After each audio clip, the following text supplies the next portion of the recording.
Volvemos aquí en Destino 2011, ahora con el presidente del Consejo de Administración del diario Siglo XXI y presidente de la Sociedad Interamericana de Prensa, Gonzalo Marroquín Godoy. Gracias, Julio. Muchas gracias por haber aceptado esta invitación para un tema que de verdad se ha tornado muy interesante. Las dos personas que te han precedido, Mario Antonio Sandoval y Juan Luis Font, ambos hicieron aportaciones muy sentidas sobre lo que está pasando en el país en este momento. Decíamos desde el principio que ustedes, los tres, sin duda son una de las tres, si no las tres personas más importantes en lo que es la vertebración de la opinión pública de Guatemala. Y que ustedes todos los días tienen la sensibilidad de lo que está pasando en el país. ¿Cuál es tu percepción? ¿Cuál es el termómetro que tú le das aquí al tema de cómo estamos en la antesala del proceso electoral? Julio, hoy en mi columna yo titulaba, y creo que eso es lo que simplifica y resume todo, yo titulo hoy la columna en enfoque en siglo XXI, diciendo qué desmadre. Eso es lo que se ve, lamentablemente.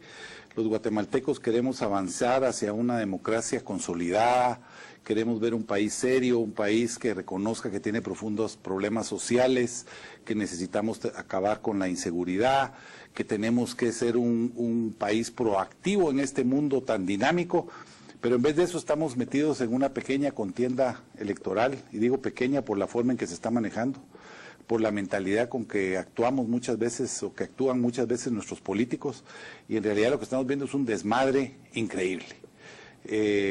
Funcionarios como el alcalde Álvaro Arzú, que anuncia que va a ser candidato presidencial cuando sabe que no puede serlo, la primera dama que también sabiendo que tiene un impedimento se lanza a una contienda, luego un divorcio, en fin. Lo que estamos viendo es que lamentablemente no vamos a entrar en un proceso electoral en el que debiéramos escuchar ideas, programas y soluciones a los graves problemas de este país, sino que lo que vamos a ver, ojalá que me equivoque, pero lo que vamos a ver es mucha confrontación, y lamentablemente lo que las encuestas muestran hoy en día es que pareciera como que va a ser una competencia de uno o dos y que no hay otra opción.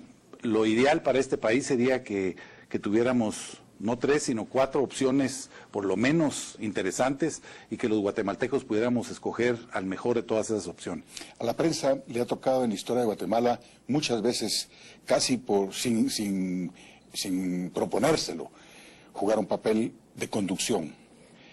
¿Por qué? Ante la ausencia de liderazgos, ante la ausencia de que los movimientos de la sociedad civil realmente no se manifiesten. A nosotros nos ha preocupado mucho que se anuncia de una manera irresponsable por algunos sectores de que este puede ser un proceso electoral muy violento. Y todos sabemos que la violencia la van a provocar quienes corran en cualquiera de todos los partidos, no solamente un partido, sino todos los partidos pueden provocar violencia si se lo proponen.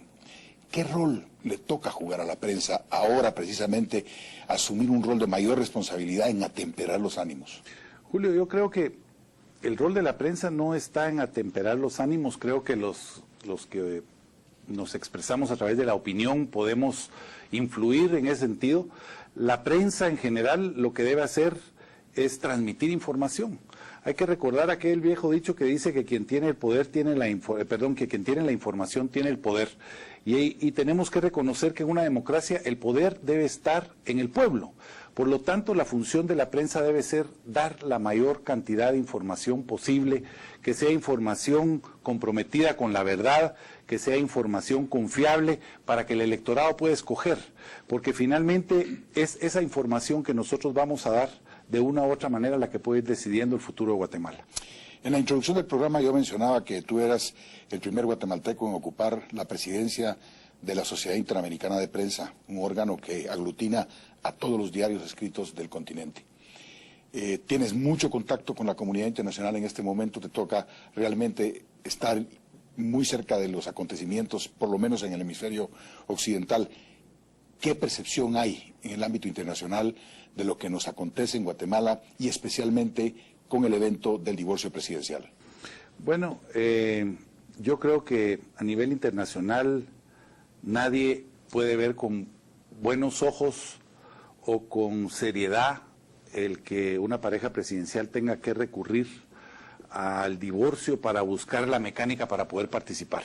hay que reconocer que la primera dama tenía un impedimento única y exclusivamente para esta ocasión, porque la Constitución así lo establece. Nos guste o no nos guste, esa es otra cosa. Pero finalmente la Constitución es nuestra carta magna y todos debemos regirnos a ellos. El expresidente Arzú no puede ser candidato, ella no puede ser candidata, la hija del general Ríos Montt tampoco puede optar a la presidencia, tienen un impedimento constitucional y creo que eso se debe respetar. Así que se mira como argucias que solo podrían pasar en países subdesarrollados políticamente, y entonces tenemos que reconocer que somos un país subdesarrollado políticamente.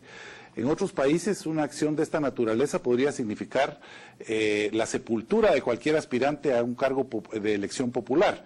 En Guatemala, sin embargo, yo creo que no va a ocurrir eso, creo que va a continuar. Obviamente falta ver qué va a hacer la Corte de Constitucionalidad, porque el caso va a llegar a la Corte de Constitucionalidad de una u otra vía, por una u otra vía. Pero sin embargo, puede ocurrir lo mismo que nos ocurrió con el general Ríos Montt, que corrió finalmente. Hay quienes dicen que las urnas son quienes deben decidir. Yo creo que si la Constitución pone un valladar, ese valladar debe ser respetado. Así que internacionalmente no nos vemos bien. Ese desmadre del que hablaba al principio se transmite internacionalmente, nuestra imagen no se mira seria. Uno cuando conversa con representantes de la comunidad internacional, cuando platica con gentes que ven la política internacional desde diferentes ángulos, se da uno cuenta que nosotros no transmitimos la imagen que a nosotros nos gustaría de lo que es Guatemala verdaderamente. El presidente Colom ha estado buscando una reunión con el presidente Obama en los últimos meses y se anunciaría prácticamente de que como consecuencia de este evento del divorcio presidencial, Obama no lo va a recibir. Ya no lo va a recibir antes de irse. Las encuestas nos marcan unas diferencias también muy grandes entre el candidato número 1 y el candidato número 2. Nos queda un minuto. ¿Crees tú que podría haber una victoria en primera vuelta? Yo me atrevería a pronosticar que es muy difícil, salvo que hubiera alguna hecatombe, digamos, que no se permita una candidatura de la señora Sandra Torres, que podría ocurrir. Salvo eso, yo diría que es muy difícil. Yo creo que la historia nos ha mostrado que los guatemaltecos finalmente somos cautos y que no nos precipitamos. Tampoco lo descartaría, en política no se descarta, pero yo hoy por hoy diría que debemos ir pensando siempre que vamos a tener 2 vueltas electorales y que va a haber mucha discusión y mucho tema que discutir en el futuro. Bueno, esperamos tenerte nuevamente en este programa. Te agradecemos que en esta ocasión nos hayas atendido la invitación. Te felicitamos por, de nuevo, no lo habíamos hecho públicamente, por ese merecido nombramiento en la Sociedad Interamericana de Prensa. Volvemos con ustedes. Despedimos a Gonzalo Marroquín Godoy en Destino 2011 y volvemos con mis conclusiones. Esta segunda mitad de nuestro programa nutre la discusión sobre el proceso electoral con ideas puntuales. Mario Antonio Sandoval menciona el riesgo de una asonada técnica, una especie de evolución de los golpes de Estado tradicionales. La prensa, según sus palabras, está llamada a jugar un papel clave en la defensa de la Constitución, como ha sido en otras épocas, y esa acción no está dirigida contra personas, sino contra riesgos que deben ser señalados con firmeza, pensando en una sociedad ordenada. Juan Luis Font, por su parte, nos deja otras ideas. El divorcio, nos dice, es una burla, una violación al orden constitucional en medio de un país cada día más polarizado. El responsable es, según Font, el presidente Álvaro Colom, quien está tolerando, aceptando y acuerpando un intento de violar flagrantemente la Constitución y el orden nacional. El antivoto a Sandra Torres cuantifica el rechazo a esta situación, nos termina diciendo Font. Y Gonzalo Marroquín resume la situación como lo hizo en su columna de opinión del pasado viernes 1 de abril en Siglo XXI. Estamos viviendo un desmadre, nos dice. Álvaro Arzú anuncia su candidatura sabiendo que no puede. Sandra Torres de Colom hace lo mismo. Ante los ojos de los ciudadanos, los políticos están perdiendo el poco favor que aún podrían tener. Ante esto, dice, la prensa debe hacer su trabajo y presentar información puntual y objetiva. Nosotros decimos, más allá de que los derechos humanos pueden definirse ad hominem, el derecho de la señora Torres de Colom a ser electa no está en juego, ni en discusión, siempre y cuando lo haga en el momento oportuno y no quiera convertirse ahora en una jugadora con ventaja o con las cartas marcadas. Pero además hay algo que no terminamos de entender. ¿Por qué la urgencia? por aferrarse al poder. Muy buenas noches. Hasta el próximo domingo en Destino 2011. Y gracias por su compañía. El presidente Colón públicamente también dijo que no había ningún impedimento. Hay una verdad razonada en contra de la Constitución.